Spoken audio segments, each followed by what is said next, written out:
If never first thing day, I'm gonna feel better. Loyalty are the key, money I'm a pleasure. Which money could I buy life for her than it forever? Utter, we are live some different time, shine bright for it.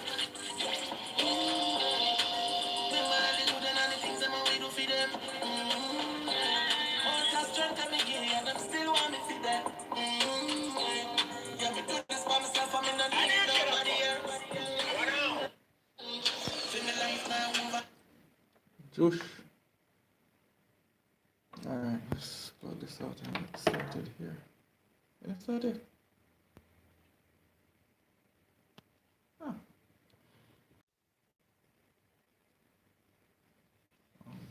Oh, on this one. Live.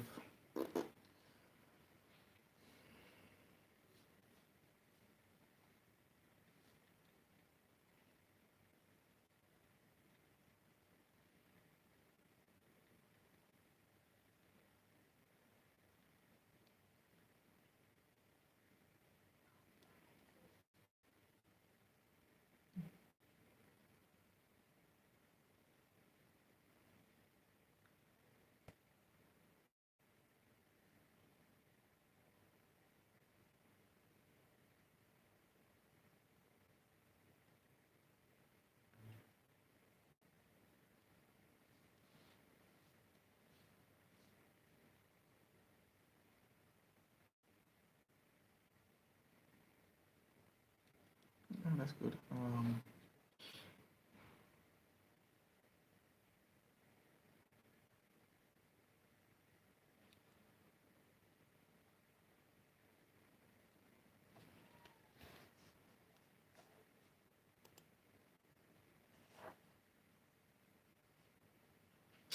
Yo, I hate this computer. I hate this computer now. It's a piece of shit. I don't want this. Out.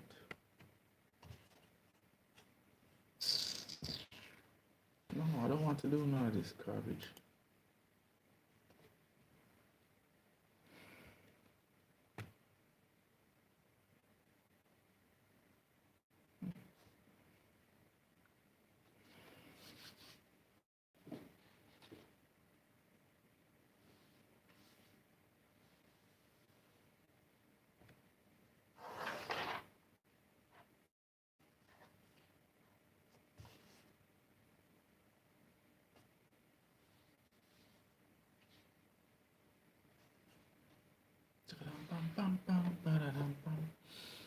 Alright.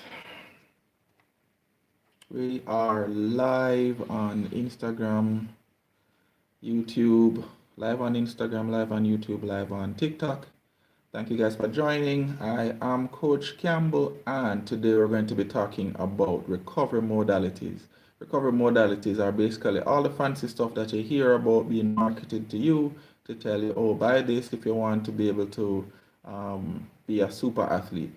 All right. Basically, recovery modalities are products and methods that you can use. You can purchase them, and they're supposed to help you to recover from training. We're going to be talking about what works, what doesn't work, what is worth the money, and definitely what is not even worth the time to examine it. And we're going to deal with it from the point of view of what is scientifically proven or provable, not necessarily what has the best marketing tactic, who is doling out products to the latest superstar athlete to endorse their product, and so it seems like they're legit, but it doesn't really work. All right, and there's a lot of stuff out there. There's a whole ton of things that are being pushed out to the general population as well as the athletic population, basically to say that, you know, if you want to be able to up your game, then this is the stuff that you buy, and this is what is going to bring it to the next level. And most of them don't really work, or they work in a specific circumstance. And if you don't know what that circumstance is, then you're definitely not going to know if it's the right time to be using it. All right, Caltech. All right, Big Sprinter, thanks for joining. Hope you stay on, and this live can help you to sort through some things out. definitely will improve your performance. Nicholas Grant over on TikTok, thanks for joining. All right, so let's just dive right into it, right? There are literally hundreds of recovery products. And some of them are worth the money, some of them are not worth the money, some of them are utterly useless.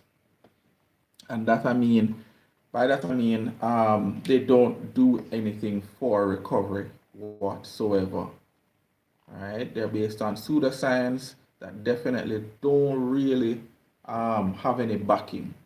All right, we're going to start first with thermal modalities. When we say thermal modalities, we're talking about stuff that deals with hot and cold, right? Whether we're applying some kind of heat treatment or some kind of cold treatment. All right, Mona Lisa 50, thanks for joining. Hey guys, remember, share the live so that other people can benefit from this information. I'm on every Monday, Wednesday, and Friday, right? The information is free just to help athletes and other healthy persons who are training for their own health or recreation to get the correct information to make certain decisions. All right, we're talking about recovery modalities, right? The first thing we deal with is cold, or the application of some kind of cold therapy. There are a couple of different ways you can do this. It can be from an ice pack. It can be from what we call they're this almost it's almost like they put in a refrigerator. I can't remember what they call it now, right? How it works is like it constricts the blood flow to certain areas, right? And it can actually help a little bit in terms of relieving pain, but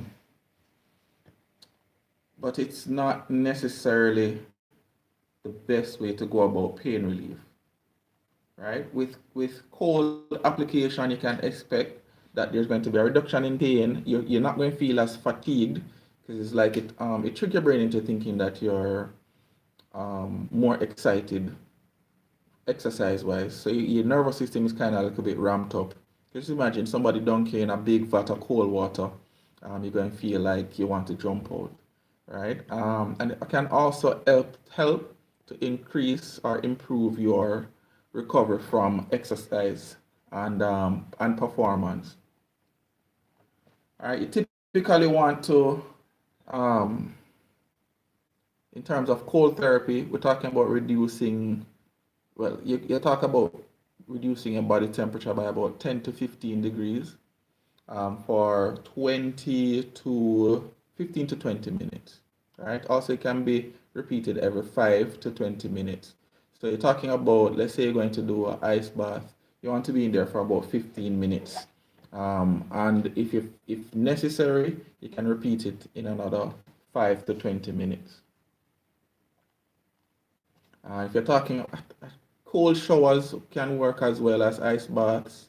You want to definitely look out for like what we call, well, in physiotherapy we call it freezer burn, but it's not really freezer burn. It's just that some people burn easily, right? Especially fair-skinned people, non-melanated or partially melanated people. They burn really easily, and even cold applications can cause some amount of burning. Right, so cold application 10 to 15 degrees, right? You want the skin temperature to drop by 10 to 15 degrees. You apply it for 15 to 20 minutes, right? Not 5 minutes, 15 to 20 minutes. If the if the skin temperature isn't dropping by 10 to 15 degrees, you're not doing it right. And if you're going above that, you're putting yourself at some type of risk for ice burns. All right, and of course you can repeat it. Main reasons for doing a cold therapies is one, to help to reduce pain, to reduce the feeling of fatigue that you might have after a training session or competition, and also to improve your recovery from exercise or performance. But you want to be very careful about when you apply. The reason you want to be very careful about when you apply cold therapies is that it can actually, if you're injured, it can actually delay recovery, right? Originally, the person who came up with the protocol for injuries. Trudy, thanks for joining. Guys, remember to follow me. You guys over here on TikTok, remember to follow me. I'm streaming live on IG as well. So remember to follow me and also share the live, all right? Where was I? Right. So the guy that came up with the rest, ice, compression, and elevation, it wasn't really based on anything. Eventually, he recanted, meaning he came back and said, after looking at all the different research that is out there, this thing doesn't really work. It's not something I'd recommend anymore because there are better ways to deal with injuries. And not only are there better ways to deal with injuries than applying ice after certain types of injuries are terrible, terrible idea. Right? Anybody ever heard about that RICE protocol? Type a 1 in the comment if you've heard about the RICE protocol: rest, ice, compression, and elevation. It's literally in every single first aid book. It's literally in in every single sports training book when you look on the emergency management of injuries. But it doesn't work. All right, so stop icing your injuries. You can use ice to help you to recover from, yeah. All right, Caltech, I see you answered. So yes, most of us heard about icing injuries. It doesn't work. It will reduce the pain. And I figure if you're in a lot of pain, people think, well, all right, definitely let me do this because it's working. Yeah, truly. Yeah, man. It will help to reduce the pain, but it's not actually helping with the injury itself. In fact, it causes a delay to the injury recovery. But for performance recovery, it does work. And I've seen it. I've used it with athletes, and it's a regular part of certain high-performing athletes' regimen when it comes around to competition time. Here's the caveat. It's when you're dealing with your training. When you're dealing with your training, what you really want is to avoid icing during your main training periods, right? So I saw Caltech on Instagram and inflammation. Yeah. Let me just backtrack a little bit. The whole idea behind icing is it's supposed to reduce inflammation, right? And the problem was that, oh, no. Okay. The problem was that inflammation is a normal part. It's a normal and necessary part of the whole entire healing process. So if you're reducing inflammation, especially in the acute phase, all that it does, it delays the time that you actually recover fully from an injury, right? But if you're talking about the inflammation from sports performance or training, hi, the unruly, I can't even call it, Nika. Yeah, man, thanks for joining. Tap the screen, send me some likes, guys, so other people can think there. The algorithm, especially on TikTok, love when you tap the screen or share the live, all right? So, yeah, we're talking about icing. When you're in the acute phase, meaning the first 72 hours of an injury, and you apply ice, it slows down inflammation. And people used to think it was a good thing, but what the research is finding is that if you slow down the natural inflammatory process of the body, then the overall recovery from injury is dramatically thrown off. So it takes a whole lot longer for you actually fully recover from an injury, right? And just to come back to what I was saying, the recovery from exercise performance and that feeling of being refreshed. Melo383, thanks for joining. Remember to follow me, guys. If you're not following me already, remember to follow me and turn on the notification so that you can see when I'm going live. So it makes you feel refreshed. So you feel like, yo, I can go at this next training session a lot harder. The problem with that is the recovery comes at the expense of your gains, whatever you are trying to gain from the training session. So it helps you to recover, but it comes at the expense of the gains. So if you're in your background training, meaning the point where you're building up fitness, you don't want to be using ice a lot because it's actually going to reduce the amount of gains that you're getting from your background training. But when you get into competition, right? So when you get down to your competition phase, or your pre-competition phase, you can definitely use ice to help you to recover between rounds of competition. Let's say you're going to a tournament or a track meet and you have multiple races or a championship event. Definitely, if you've had a hard training session right before going into competition, let's say you're trying to train through competitions, which happens a lot in sports, then definitely Zoandradi. Yeah, thanks for joining, guys. Remember to follow me. Remember to share the live as well, all right? Definitely use your ice to help you to recover at that point, all right? So be very careful of how you use ice or cold therapies because it can set you back quite a bit. And is there anybody who wants to be training really hard? Because every athlete knows background training is the hardest training. It's the time when you're doing the most volume of training. Do you want to be training really hard and then some of it just getting thrown out because you're doing a lot of ice baths during that time period and you're just basically losing some of the gains that you're supposed to have gotten from those training sessions? Who wants to do that? Right, Caltech? Nobody don't want to do that. For all them 300s and 250s that you run in background training and all of them long runs and all of those, you run until you feel breathless for track and field, you know. Track and field is a rough sport. You run until you feel breathless most times, even as a sprinter. Nobody wants to do that. Nobody wants to do all that hard work and not get the maximum return from it. So stay away from your icing during that point. If you don't have to, right, then stay away from it. Any questions on the ice or cold application? I know I said some things that are probably controversial that some of you probably hearing for the very first time, but it's just the truth. You know, I don't. I was a former athlete, so I do remember being told, "Oh, go home and ice it," and everybody, you know, make you feel like this is the magic bullet. You know, if you anything, if you go home and ice it, or you have track meet tomorrow, all right, go take an ice bath. Well, there's times when it's worth it and times when it's not worth it. Yeah, yep.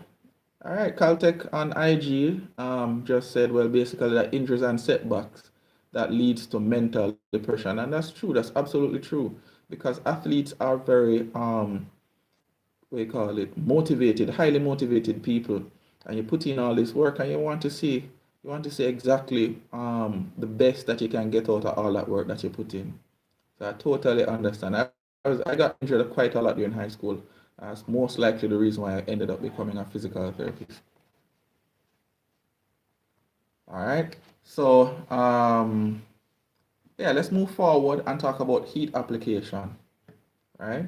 Heat application, you can use like gel pads, warm water immersion, meaning you're going like a hot tub or sauna, um, steam room, although the steam room is not as effective because the temperature around you raise a lot, but your actual body temperature or skin temperature don't raise by as much because your body is very people on TikTok can't really see this, but so during competition phase, if you receive any form of injury with your hamstring, what is the best advice?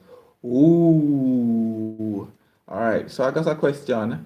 People on TikTok not going to see this, right? But I have one question on the best form or the best advice for injury for the hamstrings during the competition phase. All right, let me just get to it. Now, hamstring injuries are a very touchy subject because quite a lot is known about the hamstrings, but it's very difficult to manage a hamstring injury during the competition phase. In the pre-competition phase, yes. During the competition phase, a little bit difficult. Hamstring injuries, the best management that you can have, right, is firstly to diversify your training. That's a big word. Diversifying your training basically means that you're going to change up the way that you train quite a lot to include lots of different ways of conditioning the body. So that's one. Diversify your training. right? We're on a little bit of a segue here, but it's a very important question. Hamstring injury during the competition phase. Diversify your training. Continue to train everything else except the injured hamstring, right? So add lots of different methods of training that can produce the same types of adaptation that you. So if you are a distance runner, then you definitely want to be training the same biological systems and energy pathways. So you want to be training your aerobic system largely, and you want to be training your anaerobic, yeah, the lactate system, right? The one that make you full of a lactic, and also the aerobic system. So you want to be training all the systems that are needed for your sport. You want to be training every single muscle in your body except the hamstring injury, right? And you definitely want to be training the non-affected hamstring. The reason for that is there's a crossover effect. When you train the non-injured hamstring, it actually helps to strengthen the injured hamstring by a certain percentage. I can't tell you the exact percentage, but I know that it works. It's stuff that I've done all the time. Um, Forget the ice, drop the ice out of your training completely, and you're going to, as much as possible, um, do secondary and tertiary exercises that mimic running, the gait pattern for running. So this can be your walking drills, walking sprint drills, and progress it accordingly to sprinting, to not to sprinting, but skipping, marching sprint drills, skipping sprint drills, forward, backward, laterally, diagonally, all different. You're basically diversifying your training, you're adding a lot of different ways of conditioning the body for the sport. And then you just continue to progress from there while you're going through your injury rehab protocol. All right, but that's the biggest thing. Emerita 398.2 is the first time I see somebody have a name with a point two in it. Thanks for joining, guys. I kind of swayed a little bit. Jennifer Gibbs 722, thanks for joining. Remember to follow me. So yeah, that's what you do with a hamstring injury during the season. Main thing, first thing you do is diversify your training. Second thing, continue to train everything else, every other part of the body, except the injured hamstring. And you start your rehab on day one of the injury, day one. All right. In terms of your training, you continue to train at a very low. You train the movement for your sport, very low intensity, whenever it is possible, and you always move within your pain-free range. Move within your pain-free range. All right. So going back to heat application. All right. So unlike cold therapy that causes the blood vessels to tighten up and restrict blood flow to the muscles, heat actually improves blood flow to the muscles, causes it to flow a lot easier. So it can basically lactate and other nutrients. Lactate can flow out the muscle. Other byproducts of exercise can flow out the muscle, and fresh nutrients can go to the muscles. All right. So it does help in recovery quite a lot, quite a lot. From the injury side, if you have an acute injury, stay away from heat. So unlike cold therapies, well, just like cold therapies, if you're injured in the acute phase within the first 72 hours, stay away from heat because it actually does cause a little bit of additional inflammation over what the body would be naturally be producing in order to clear out the damaged tissues. So from an injury perspective, you're still going to stay away from heat in the first 72 hours, but for a totally different reason. All right. The way that heat works psychologically, right? Because heat is very calming or soothing as long as you're not boiling your skin off. Sorry there, hold on there. Yeah. As long as you're not boiling off your skin or lighting yourself on fire, it's very calming. If you take a warm bath or a warm shower, you tend to feel very relaxed afterwards. So it causes some psychological relaxation, improves the drainage of the different drainage of like venous drainage from the muscle and lymphatic drainage from the muscle so that the muscle can clear out all the waste products that were there during exercise. It has an analgesic effect, meaning it can actually help to reduce pain. Wow, I know you choose to call me. I cannot answer your call right now. I think I just got bumped off. I cannot talk right now. Yeah. Okay, so I'm back. All right. So it does have a pain relieving effect. It helps to reduce like muscle spasms and stiffness within the muscles. And also there's a thing called delayed onset muscle soreness. So it helps to reduce the muscle soreness that comes after exercise. But just like with cold therapies, there are some drawbacks. Sorry, first before we go there, let's talk about how to apply it. So you're trying to get the whatever you're going to use to transfer that heat to your body. It should be about 36 degrees. All right. Um, 20 to 25 minutes is just about enough. And you can repeat the treatment. I would say I would not repeat the treatment any closer than an hour at 1 hour intervals. So if you're applying heat, whether you're going into a sauna, you're taking a warm shower, or you're applying some hot pack to the muscles, I would not apply it closer than 1 hour intervals. All right. So you're going 20 to 25 minutes, right? Um, should be enough. All right, so here's the problem with the heat pads or heat treatments. Just like the cold treatments, it's an external assist. If you've ever been on the live with me on a Monday, you would know that anything that you use as a recovery modality that is external to your body is going to help you, but it's going to help you at a cost. So just like the cold therapies, you don't want to be using heat very very willingly during your training phase. So you're doing your general preparation and your specific preparation phases, like before you get to competition phase.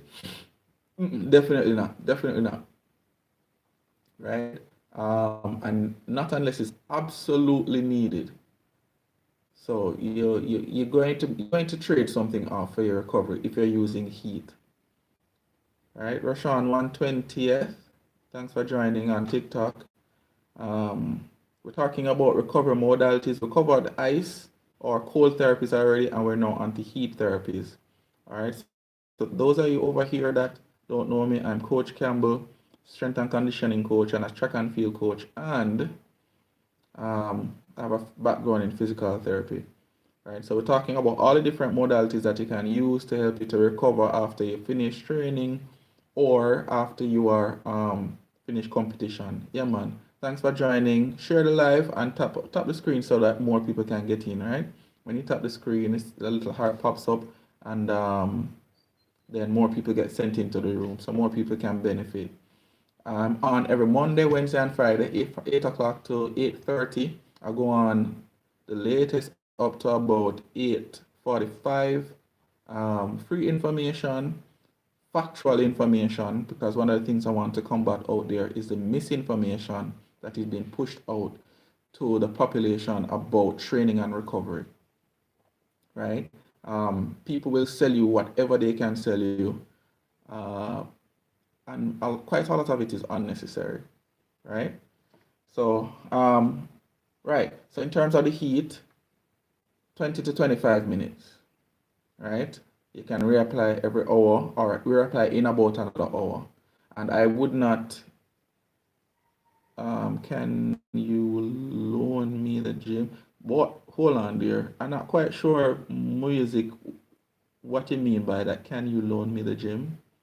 If you can elaborate on that, then most definitely I will answer the question. Sashnias, thanks for joining. Follow me on a TikTok now. KingLeo.876. Most other platforms that if you find KingLeo.876 on any other platform, same logo, same squinty-eyed cartoon. Oh, can I use the gym? What gym are you talking about? Yeah, KingLeo.876 on any other platform. You'll see this. I use the same profile image everywhere. So once you see that profile image, KingLeo.876, on Twitter, KingLeo876, that's me. They can follow me there. On YouTube, Coach DuWayne Campbell, um, Coach DuWayne Campbell. That's me. I post a lot of stuff on there. I'm gonna be posting even more over there as well. In fact, most of the stuff I'll post it there before I post it on any other platform. The gym at Calabar you want to use, say, all right, let me just tell you what he's talking about. He's asking if he can use the gym at Calabar. I'm not responsible for the gym at Calabar, right? I coach there. I coach track and field there, but I'm not responsible for that gym. The principal, and there's also a sports committee that manages those facilities. Those are the people responsible for the gym, right? As the Calabar track team uses the gym whenever they're preparing for competition, and we will get access to it based on that. But we are not responsible for when it opens and when it don't open, and we can't really give access to anybody else. When we get access to it, it is because we went through the certain channels to get it to be open for the athletes, and we can't really, it's not really a public thing basically. I know quite a lot of the students at Calabar used to use it before champs to try and improve their strength and their, overall fitness. And I was really encouraged by it because I really like to see when young people take on to healthy habits, including exercise. But that was just the fact that it was open because the track team was using it.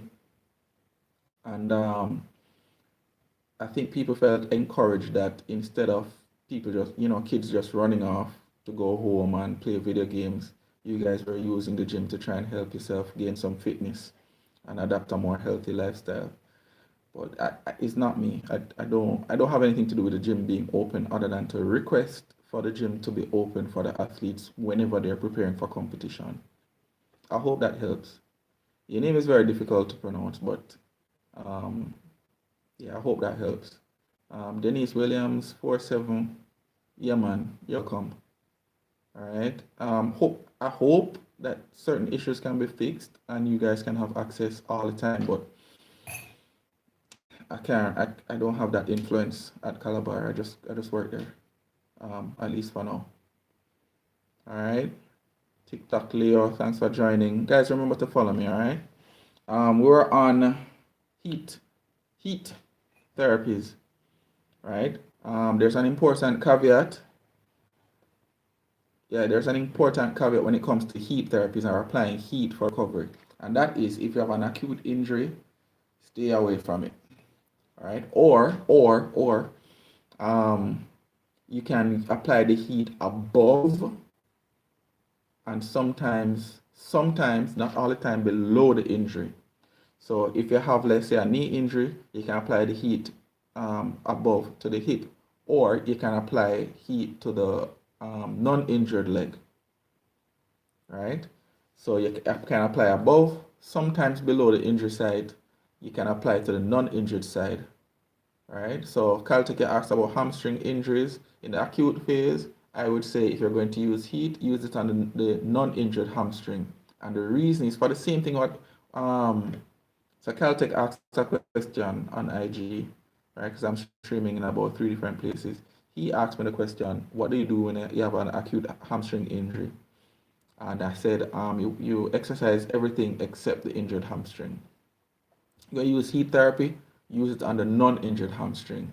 There's called a crossover effect, right? I'm dipping into my physiotherapy background now. Clevon Davis, yeah, thanks for the follow. All right. Clevon Davis, thanks for the follow. Thanks for the follow. Thanks for the likes. Remember to turn on notifications so whenever I go live, you can catch it, all right?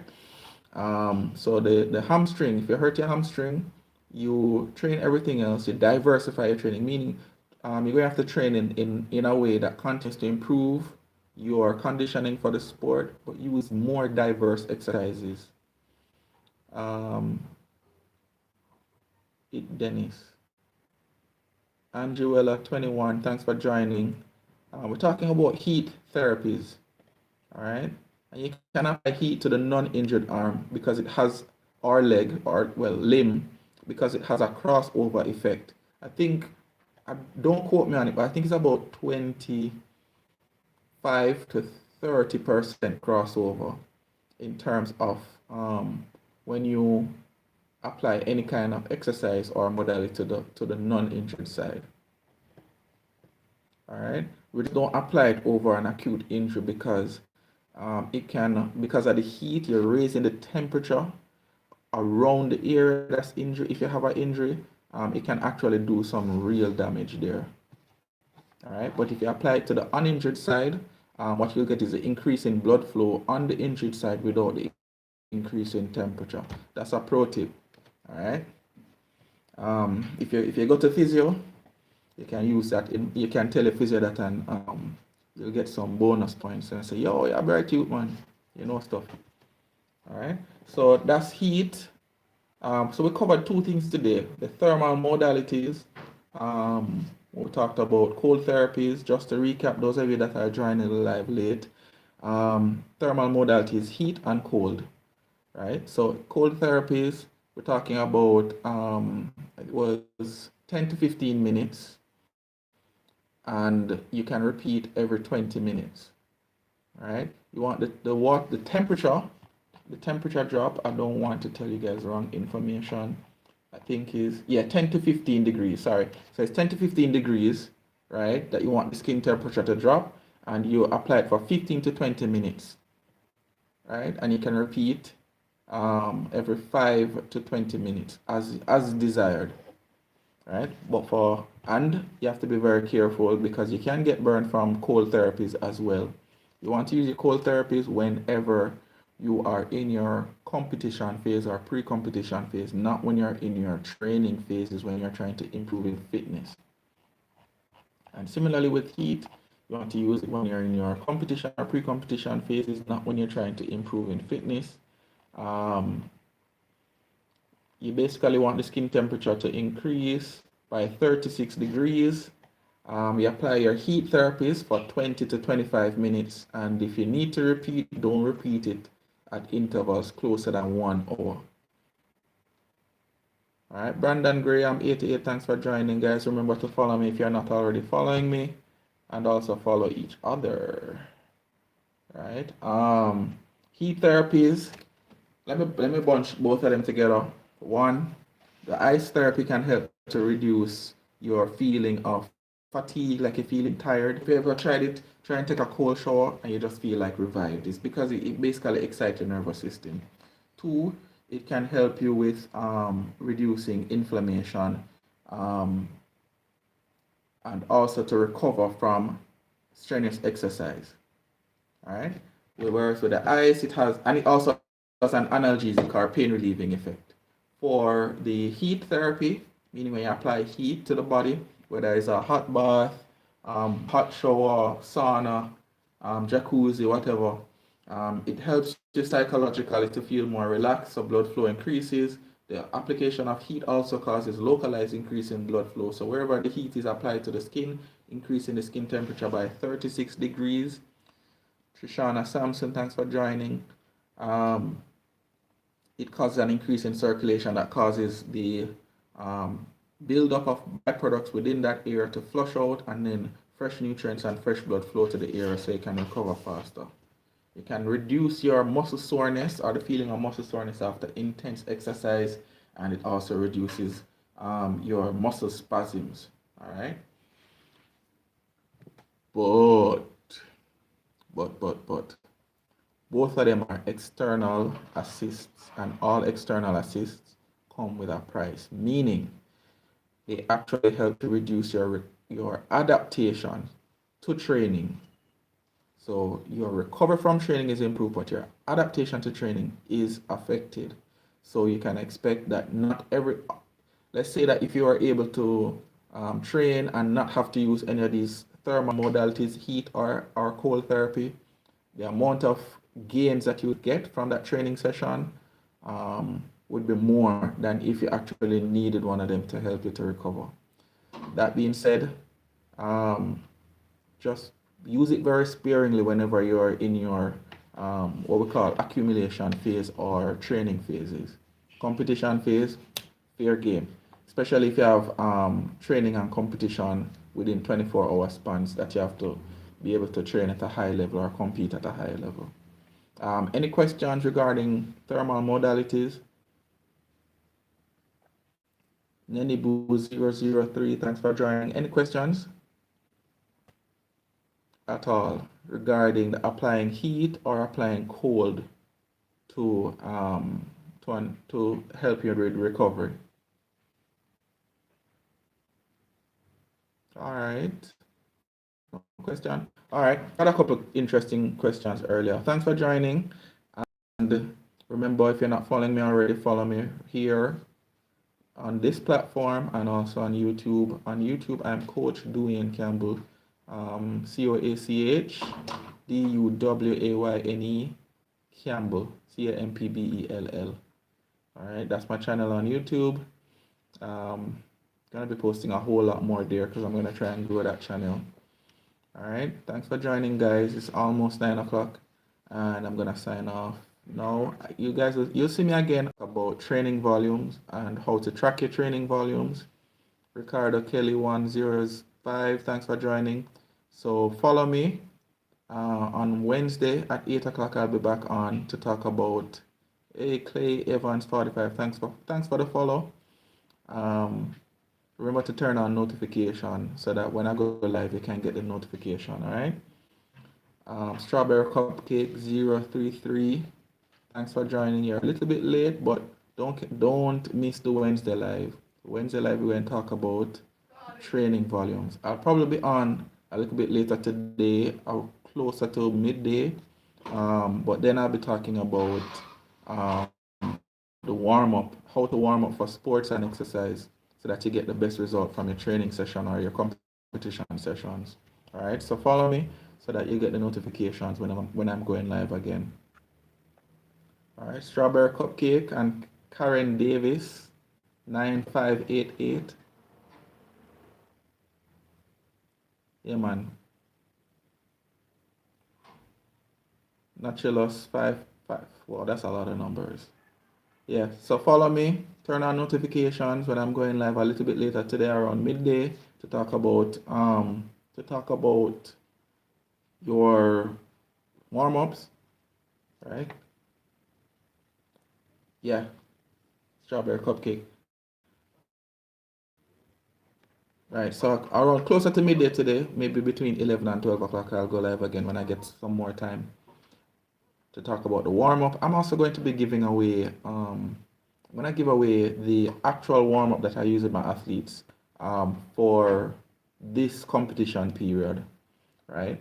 So I'm basically just going to give it away on the live so that you guys can have access to that. You can try it for yourself. I believe in long-term athlete development, so you'll get a lot out of that warm-up. In fact, yeah, let me not give away too much. So I'll see you guys closer to midday, all right? Thanks for joining. Geo Lifestyle 8. Man, I think I probably need to change the time that I start this live. There's way more people coming on towards 9 o'clock. Thanks for joining, though, Geo Lifestyle 8. Follow me. I'll be back on close to midday, between 11 and 12. All right. Thanks again, guys.